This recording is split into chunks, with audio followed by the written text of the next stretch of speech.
Here to discuss more about the repercussions of this violence are Louise Haigh, Labour MP, Shadow Northern Ireland Secretary, and Colum Eastwood, leader of the Social Democratic and Labour Party, the SDLP. Good morning to you both.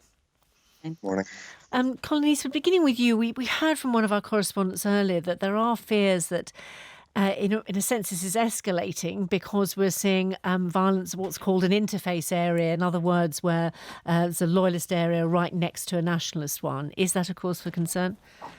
Yes, I think the violence last night was particularly concerning. It being on an interface area just makes you very worried that things will escalate.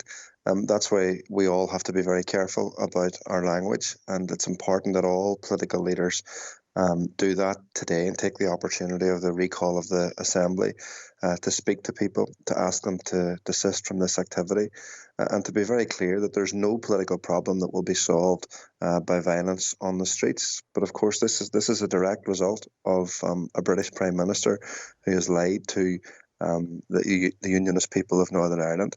There's been a real lack of honesty in the conversation about Brexit, and it's about time now we spoke honestly to each other and dealt with the problems that are there. They can all be dealt with. Nothing has to become a big constitutional problem.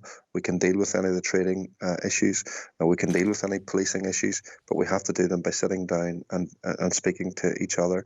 That's the lesson of history. Of course, Downing Street would absolutely deny, wouldn't they, that it's directly related to what they have said about the protocol. And we heard from Jonathan Kane, former special advisor, earlier in the programme, and it's his view that these crowds are being manipulated, and particularly young children, by criminal elements. Yes, there are loyalist paramilitaries in the middle of this, absolutely. But, you know, what we know about Northern Ireland is politics has an impact and words have an impact.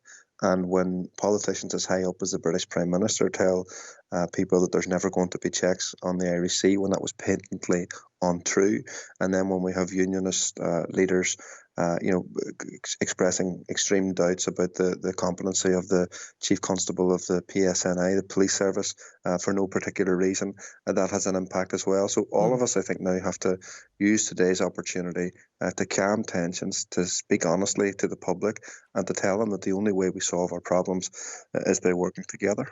Well, let me bring in Louise Haigh now. Are you concerned about the idea that this is being exploited by criminal gangs?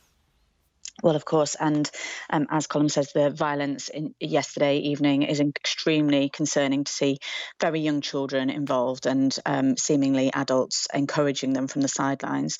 I think it's undeniable that loyalist paramilitary gangs are exploiting the tensions, but they are tapping into a deep hurt and anger in the loyalist and unionist community in Northern Ireland, as has been said, as a consequence of the Prime Minister's repeated dishonesty about the consequences of his Brexit deal. I think what it's demonstrated is just how fragile the peace process in Northern Ireland is, and that it is now time for the Prime Minister to show responsibility as a custodian of the Belfast Good Friday Agreement, to convene talks with all the Northern Ireland parties, with all those who are party to the protocol, and find political, pragmatic solutions to the tensions and disruptions that we are seeing. People in Northern Ireland need to see politics working for them, and in the vacuum that has been created by the absence of leadership from the Prime Minister, I'm afraid it is being filled with violence. One of the grievances which is talked about by some of the protesters, Colum Eastwood, is the way that the funeral of Bobby Storey, Republican, was handled last summer, the fact that so many people were able to attend, and also the fact that there weren't any prosecutions afterwards. Yes, of course, but people need to remember that the police service actually suggested that there should be 24 prosecutions of Sinn Féin representatives. I was furious about what happened at that IRA funeral, but there's a political way to deal with these issues. You don't go onto the streets and throw petrol bombs. You don't put petrol bombs into the hands of 11-year-olds. When I talked to Arlene Foster about this, leader of the DUP, on the programme yesterday, it was her view that prosecutions weren't possible because of the actions taken by the police service of Northern Ireland.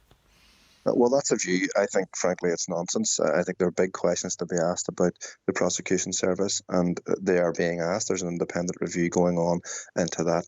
There's also a review going on into how the PSNI handled the events of the day.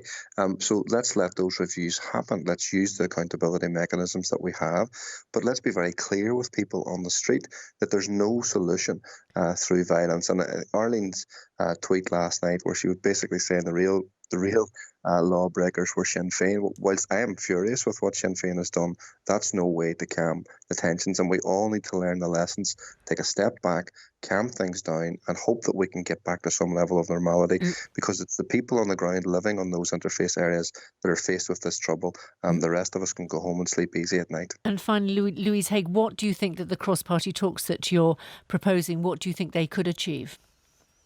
Well, I think they need to reassure the unionist community that the constitutional position of Northern Ireland has not changed, that only the principle of consent can change the constitutional status of Northern Ireland. The government needs to work with the unionist and loyalist community to reassure them of that.